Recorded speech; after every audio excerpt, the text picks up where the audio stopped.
Hi, I'm Josh Hawkins, and this is episode 25 of Opening Up the Gospels. In episode 24, we left off in the temple in Jerusalem where Simeon had met Mary and Joseph about 40 days after Jesus was born. Luke tells us that Simeon was a righteous man, eagerly waiting for God to fulfill all of his promises to Jerusalem as the law and the prophets had spoken. One of the promises that Simeon was expectantly looking for was a king from David's lineage, the Christ, the Anointed.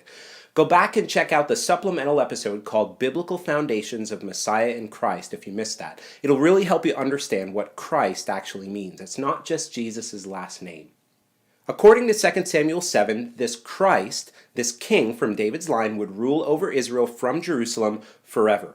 We looked at how the Spirit led Simeon into the temple at the moment that Mary and Joseph were there to offer their sacrifice and present Jesus before a priest.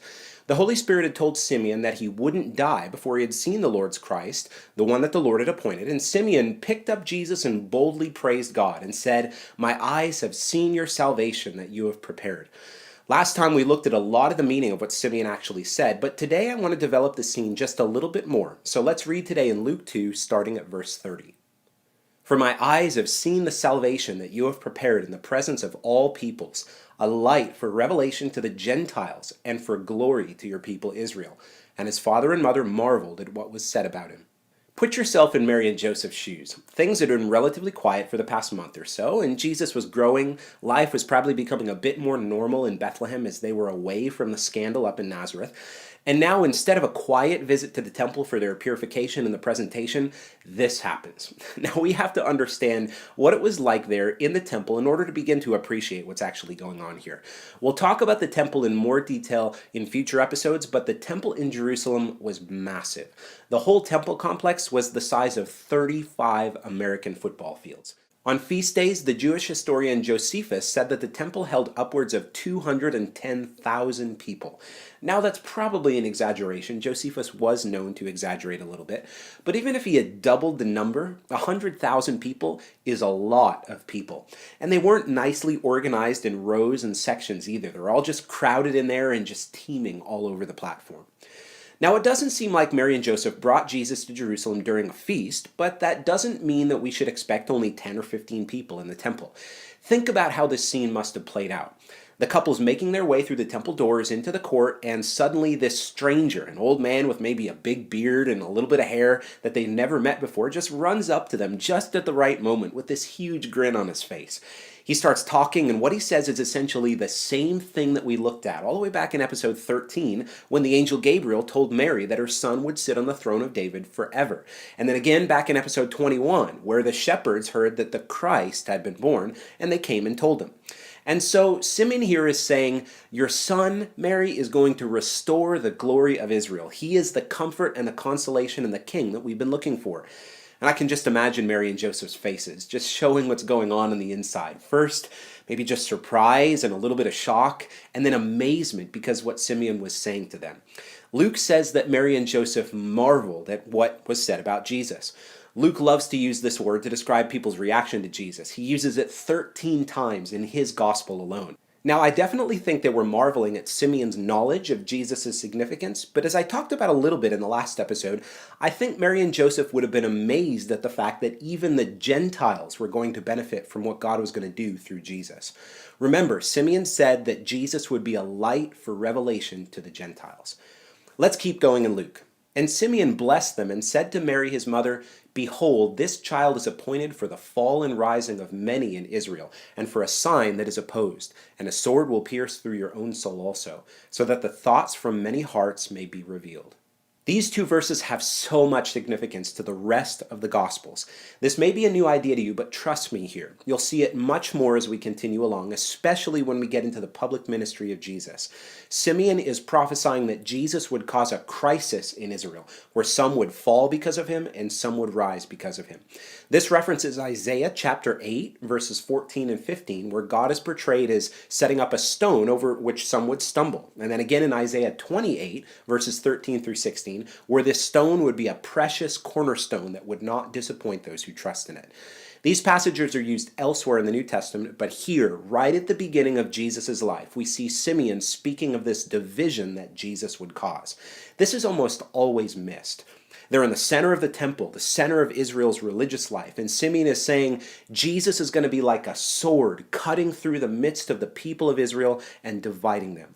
Jesus didn't come to do just some random miracles or to be nice to everyone and buy some time before actually going to the cross. Jesus was coming to divide Israel, and his very presence among them would cause many to make a decision for him or against him. Of course, we see this in such a vivid way in the last week of his life leading up to the cross. It'll be a while before we get there with these episodes, but by the time we do, you will see this very, very clearly. Simeon also says that Jesus will be a sign that is opposed. Other translations say a sign that will be spoken against. Before I look at what all this means, I want to ask a simple question. What is a sign? In our ordinary lives, it's obvious to us what a sign is. A sign points us to something. For example, when we're on the road driving, we may see a sign that says, Chicago, 100 miles. Now, do we pull over and get out of our car at the sign and rejoice, thinking that we're finally arrived at our destination? Of course not. A sign points us to the destination. In other words, the sign itself is not Chicago, right? This may seem a little obvious, but I think you'll see why it's important to understand this, especially as we start talking about signs in the Gospels.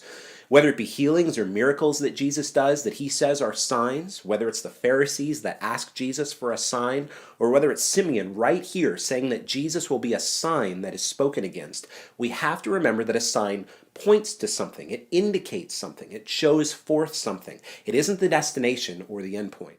So Simeon is saying that Jesus will be a sign and that he would be opposed. Jesus is the sign through whom which God points to his salvation and offers proof of its future reality. Jesus is going to do things in his ministry, signs that are going to confirm that God will save Israel through him. And then Jesus himself will be the sign ultimately of God's salvation in his resurrection from the dead. But what's offered as proof throughout the Gospels is a sign that will not be accepted. In other words, some people in Israel will not regard Jesus as the one whom God has shown to be the Christ, and ultimately even God himself. And they will set themselves in opposition to him. Now, do you see how all of this fits with the theme of Jesus' first coming, about bringing division and a reckoning to Israel? Even later on in the Gospels, like in Luke 12:51, Jesus says that he didn't come to bring peace, but division. Matthew 10:34 uses the word sword instead of division. Jesus didn't come to bring peace, but a sword. Immediately after he says that, he talks about divisions that'll occur even in families because of him. That was one of the main reasons for his first coming, and we almost always miss this. The sword of Jesus himself will divide, discriminate, and judge the thoughts and attitudes and relationships of his people, Israel. And Simeon is saying that even Mary will go through the same crisis, because she isn't exempt just because she's his mother.